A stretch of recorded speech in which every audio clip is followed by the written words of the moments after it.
दिल्ली सरकार के द्वारा संचालित स्कूली छात्र छात्राओं के लिए ग्रीष्मकालीन शिविर का आयोजन किया जा रहा है, जिसका थीम है मस्ती की पाठशाला।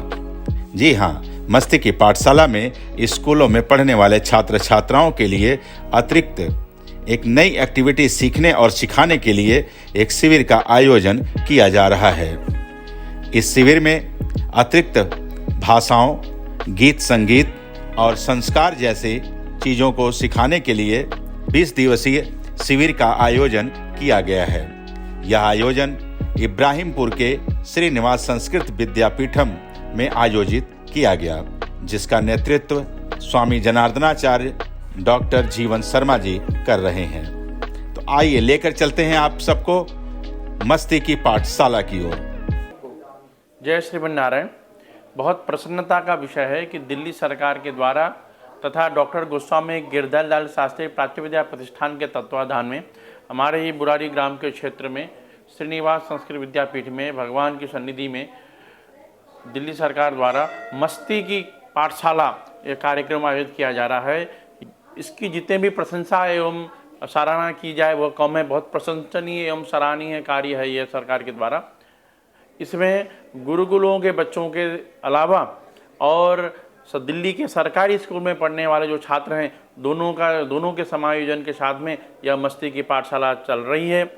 मुख्य रूप से इसका उद्देश्य यह है कि ग्रीष्मकालीन अवकाश के दौरान छात्रों का समय का सदुपयोग हो, और समय का सदुपयोग भी किस विषय में हो तो वैदिक गणित, संस्कृत संभाषण और संगीत, इन 3 विषयों को आधारित करके यह मस्ती की पाठशाला चल रही है। और यह मस्ती की पाठशाला बिल्कुल आनंदित होकर छात्र पढ़ रहे हैं, किसी को कोई बोर नहीं हो रहे हैं, बिल्कुल आनंद के साथ आनंद का ग्रहण करते पढ़ते पढ़ते आनंद लेते हुए यह मस्ती की पाठशाला चल रही है। छात्रगण बहुत आनंदित हो रहे हैं, और हमारे छात्रों को जो गुरुकुल के छात्र हैं वो प्रतिदिन एक पाठ्यक्रम को पढ़ते पढ़ते उनको भी बोर हो रहे थे, उनके लिए भी कुछ नया विषय इस सरकार के द्वारा आयोजन में मिला है। तो सरकार को भी बहुत बहुत धन्यवाद, मैं गुरुकुल की ओर से धन्यवाद ज्ञापन करता हूँ। इस तरह के कार्यशालाएं दिल्ली के बहुत अन्य क्षेत्र में होते रहने चाहिए। हर सरकारी स्कूल के आसपास 1-2 इस तरह की गर्मी के ग्रीष्मकालीन अवकाश के दौरान कार्यशाला का आयोजन होना चाहिए। धन्यवाद।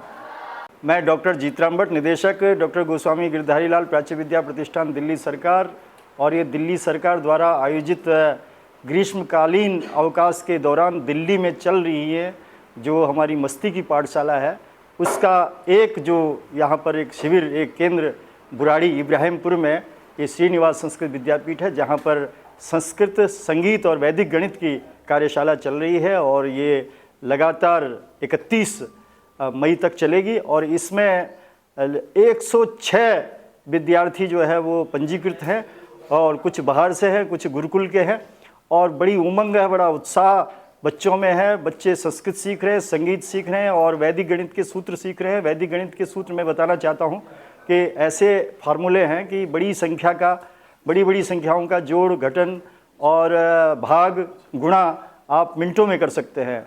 और संगीत का तो प्रादुर्भाव ही संगीत वेद से हुआ है और संस्कृत से हुआ है, और जो संस्कृत भाषा है वो हमारे स्वर तंत्र को, हमारे मुख तंत्र को और हमारे शरीर का बोलने में जो अभ्यास होता है वो एक यौगिक प्रक्रिया भी है।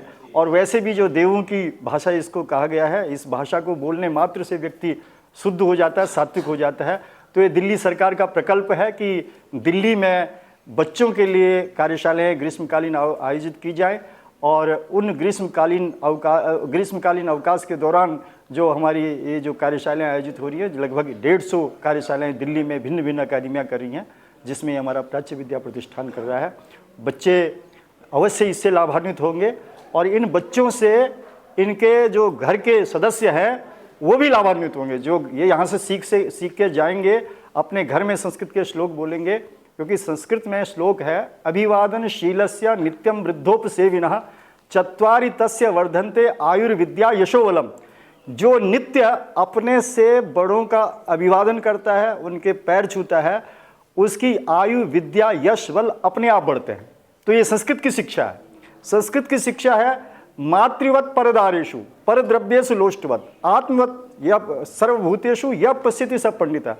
शिक्षित वह है जो अपने जैसा सारे जीवों को देखता है, जो दूसरी स्त्रियों में अपनी माँ का भाव रखता है और जो दूसरे के धन को ढेले के समान समझता है, यानी उसमें मोह नहीं रखता, उसमें लालच नहीं रखता। तो ये शिक्षाएं संस्कृत के हैं, घर घर में फैलेंगी। यही उद्देश्य दिल्ली सरकार का है और आप सबका इन शिविरों के लिए, इन केंद्रों के लिए जो सहयोग मिल रहा है उसके लिए धन्यवाद। नमस्कार, मेरा नाम अजय शर्मा है। मैं पूर्व निगम पार्षद हूँ आम आदमी पार्टी से, मोगनपुर वार्ड नंबर 8 से। आज हम बुराड़ी गुरुकुल के अंदर हैं और दिल्ली सरकार की मस्ती की पाठशाला चल रही है और लगभग 10 दिन चलेगी और यहाँ पे 80 से ज़्यादा बच्चे हैं और कुछ बच्चे बाहर से डेली के डेली यहाँ पे आते हैं और उसमें संस्कृत सिखाई जाती है, गणित सिखाई जाती है और बहुत सारे वेद सिखाए जाते हैं। तो मैं आपसे यही अपील करना चाहूँगा कि दिल्ली सरकार ने ये बहुत अच्छा कार्य करा है। आप लोग भी अपने बच्चों के लिए साथ में, अपने परिवार के साथ में एक बार गुरुकुल जरूर आए और यहाँ पे आके वेद का ज्ञान लीजिए। और मैं तो यही कहूँगा जीतराम भट्ट जी का भी तहसील से धन्यवाद, जो हमेशा ऐसे प्रोग्रामों के अंदर बढ़ चढ़ के हिस्सा लेते हैं। और हमारे माननीय मुख्यमंत्री अरविंद केजरीवाल जी, उनकी बहुत अच्छी पहल है और हमारी शिक्षा मंत्री आतिशी मैम, इनकी बहुत अच्छी पहल है और मैं कहूँगा ऐसा काम पूरी दिल्ली में, पूरे देश के अंदर चलता रहना चाहिए। बहुत बहुत धन्यवाद। अपना परिचय बताएं और यहाँ पर कितने समय से बच्चों को संगीत की शिक्षा दे रहे हैं? मैं अम्बरीश कुमार यहाँ बच्चों को इस गुरुकुल में संगीत शिक्षा प्रदान करने के लिए आया हुआ हूँ। 22 तारीख से मैं यहाँ पर आया था और अब लगभग 6-7 दिन मुझे हो गए हैं और बच्चे बहुत अच्छा संगीत सीख रहे हैं, बहुत रुचि ले रहे हैं। संगीत के अंदर उनको कुछ देशभक्ति के गीत, कुछ भजन और बेसिक संगीत के बारे में, शास्त्रीय संगीत के बारे में उनको मैं यहाँ जानकारी दे रहा हूँ और बहुत आनंद के साथ, बहुत रुचि के साथ, जैसा कि मस्ती की पाठशाला यहाँ बताया गया है, बच्चे बहुत मस्ती के साथ संगीत का गायन करते हैं मेरे साथ। मैं बच्चों के साथ बच्चा बन कर के ही उनको सिखाता हूँ और बहुत आनंद आ रहा है। मुझे आशा है, समय तो 10 दिन का मेरे लिए कम पड़ जाता है, मैं चाहता हूँ कि और भी बच्चों के साथ जुड़े तो उनको और भी संगीत की शिक्षा दी जाए, मेरा ऐसी इच्छा है। दिल्ली सरकार का जो आर्ट एंड कल्चर डिपार्टमेंट है वो बहुत बेहतरीन काम कर रहा है कि जो संस्कृत भाषा एक बहुत ही रोमांचित तरीके से, बड़े मज़ेदार तरीके से यहाँ वैदिक मैथ पढ़ाई जा रही है, संस्कृत पढ़ाई जा रही है। और कहते हैं ना, जैसे बच्चा कितना ही बड़ा हो जाए माँ को कभी नहीं भूलता, उसी तरह से संस्कृत हमारी जितनी भी भाषाएँ हैं, भारत में अधिकतर भाषाओं की मातृ भाषा है, तो ये जननी है, देवों की भाषा है। तो ये बहुत अच्छी बात है कि युवा पीढ़ी, जो नई पीढ़ी है, वो संस्कृत को जिंदा रखे हुए और बड़े रोमांचक तरीके से एकेडमी सिखा रही है। तो मुझे लगता है कि जो बच्चे प्राइवेट स्कूलों में पढ़ते हैं या इंग्लिश स्कूलों में पढ़ते हैं, वो भी इस माध्यम से वो संस्कृत भाषा का जो स्वाद है वो चख पाएंगे रोमांचक तरीके से। और मुझे लगता है कि जैसे इस साल बहुत बेहतरीन शुरुआत है और आगे ये जो कारवां ऐसे बढ़ते जाएगा। धन्यवाद।